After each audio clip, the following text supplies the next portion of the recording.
अस्सलाम वालेकुम। BSP news channel में आपको खुशामदीद कहते हैं। आज की वीडियो में हम आपको बताएंगे कुछ अजला में आज पेमेंट शुरू कर दी गई है। न्यू किस्त उन इलाकों में लग चुकी है और कुछ इलाकों में आज नहीं चली। वीडियो पूरी देखना। वीडियो शुरू करने से पहले एक रिक्वेस्ट है, घर बैठे पैसा कमाना चाहते हो बगैर इन्वेस्टमेंट के तो नीचे वीडियो का लिंक दे रहा हूँ, जाके वीडियो देखें और आज से ही पैसा कमाना शुरू कर दें। चलें अब बात करेंगे। सबसे पहला ज़िला वो है जो सरगोदा में HBL है और पेमेंट लग चुकी है। 10,500 की किस्त स्टार्ट हो चुकी है। अब दूसरा ज़िले की बात करेंगे, फैसलाबाद, जिसमें पेमेंट लग चुकी है और स्टार्ट भी हो चुकी है। और ज़िला उकाड़ा की अपडेट्स आई हैं कि पेमेंट लग चुकी है, लेकिन ये अपडेट्स का नहीं पता अभी तक कि इसमें पेमेंट चली है या नहीं। उसके अलावा बखर में भी कैंप साइट लगे हैं और पेमेंट चल गई है।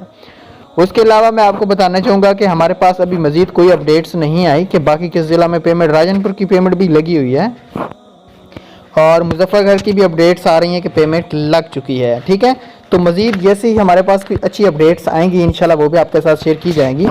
तो उम्मीद करता हूँ आज की ये वीडियो आपको ज़रूर पसंद आई होगी। अगर पसंद आती है तो इस वीडियो को लाइक तो आपका बनता है मेरे भाइयों, और प्यारा सा एक कॉमेंट करके जाना। इंशाल्लाह अगली वीडियो में मिलेंगे, तब तक दीजिएगा इजाज़त। अल्लाह हाफिज़।